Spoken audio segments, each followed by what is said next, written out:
Indiana Jones and the Dial of Destiny is in theaters now, and if you guys have not seen my spoiler-free video, that is on my channel right now. This video is going to be all about spoilers. I'm not going to get too much into the plot. I'm not going to get too much into like positives and negatives and stuff. I just really want to talk about a few aspects of the film that I simply could not talk about in my original video. I liked a lot about the film, and there were things I didn't like, but one of the things I was very curious about was what they would do with the Mutt Williams storyline, Shia LaBeouf's character, Indiana Jones' son. And they just killed him off. What this did for the character was very interesting because it solved a lot of problems I can imagine for the writers. If they don't want Marion to be on this adventure and they just got married at the end of Kingdom of the Crystal Skull, where is she? So we have separation papers that are given to him at the beginning of the movie. And you realize, okay, so they're really on the rocks here. And once you learn that their son was killed after he enlisted, that not only solves the Mutt issue, but it solves why isn't Marion around, because that loss puts such a strain on their marriage that they're not entirely sure if it's going to work out. Of course, at the end of the film, it does. And what I think is a very sweet callback to the scene in Raiders where they point to parts of their body that don't hurt, which leads to a kiss. And that, I thought, was a very nice ending for Indy, to let him have someone to be with, because he was so lonely and it was kind of sad until then. But I liked how Mangold took his time with some of those scenes. He really does sit a bit, and sometimes the score is not there and you're sitting with these characters and it's just dry. There's no music in the background. And you feel their age and you feel the weight of their conversations. And it felt very old school to me. The notion of Indiana Jones and time travel has been brought up before. And here we experience that, where he actually goes back to a battle in, I think they said 214 BC. And he is looking at history. And as an archaeologist and someone who loves history, this is truly euphoric for him. He's in tears. And I thought it was beautiful.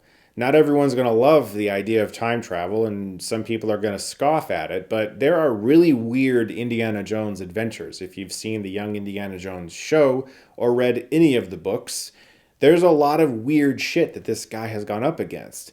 And to some people, the Ark of the Covenant and the Holy Grail is some weird made-up shit. Just keep that in mind. Not everybody believes in that either, just like not everybody believes in interdimensional beings. But I mentioned a character choice in the film that didn't work for me, and that it was a spoiler.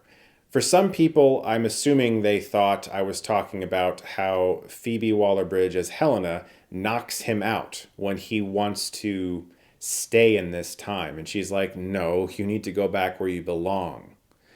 I imagine people thought I was talking about that. I wasn't. I was talking about how Indiana Jones is tied up and shot for the majority of the film's finale. He's kind of taken out of the equation. And I think that's a very poor choice. Here's something interesting to think about. Indiana Jones is tied up for the ending of Raiders of the Lost Ark as well. He's tied to a pole. He doesn't have anything to do with the Nazis opening the Ark, and he's just kind of standing there. Raiders of the Lost Ark's a great film though, right? That's probably my least favorite aspect of Raiders. In fact, the only thing about the film I don't really like. It's one of many reasons Last Crusade is my favorite Indiana Jones film, because he is very active during the finale. Here they've done something similar to Raiders by tying him up and making him essentially incapacitated for the majority of the finale. And I'm sure that a lot of people are going to have a problem with Helena knocking Indiana Jones out and bringing him back to his time. And I can understand that. I get it.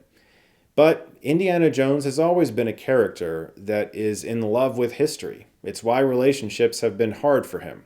It's why at the end of The Last Crusade, when he's dangling in that precipice and his dad has him, he just watched Elsa fall to her death trying to get the Grail.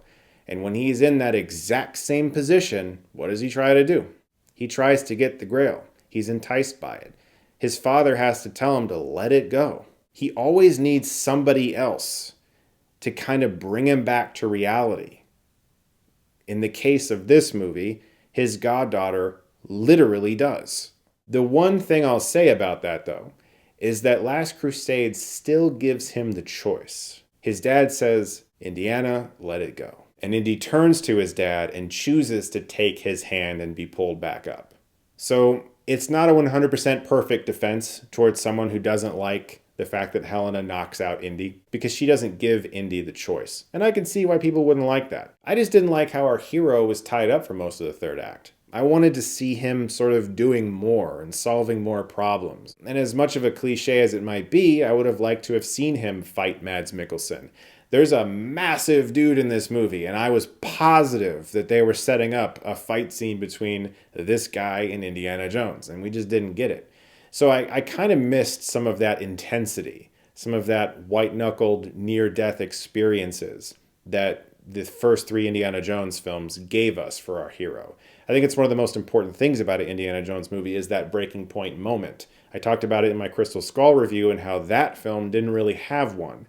This movie has a lot more of that in the prologue when he's younger. It's got a really fun fight scene on top of that train. You think he's going to get his head smashed a few times. It's really fun.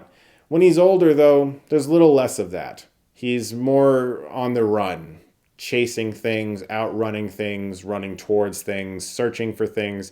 There's less of that sort of intense, adrenaline-fueled action you're looking for. But that's also because this film takes a realistic look at aging. You have a hero who's 80 years old, and the film treats him like he is. So except for those few choices, I was mostly very entertained by Dial of Destiny. It's just that those choices come at the worst time, because they're right there in that finale, third act, revelation part, where that's really what's sitting with you when you leave the theater. And that's tough.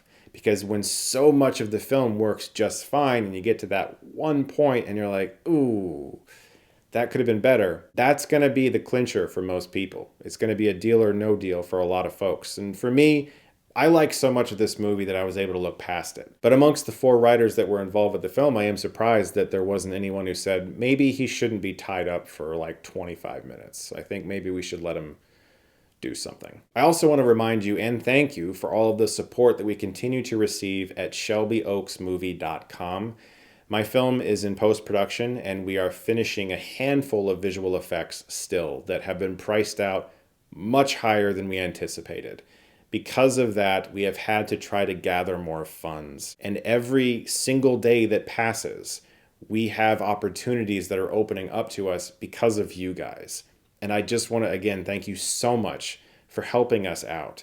And if you can, please do visit ShelbyOaksMovie.com. There are other perks and fun items there that can continue to help us in post to really pay our collaborators well, who are doing their best and really working around the clock to deliver the best visual effects for us. We have people working all over the world. We have folks in Germany. We got people in Vietnam. We have someone in New Jersey. Like, there are folks everywhere who are helping us make this movie, and I'm so grateful to them, and I'm grateful that you guys have allowed me to pay them well. So please do go to ShelbyOaksMovie.com and support us. Anything helps, truly. Thank you so much, guys. Look forward to more videos very soon. And if you like this, you can click right here and get Stuckmannized.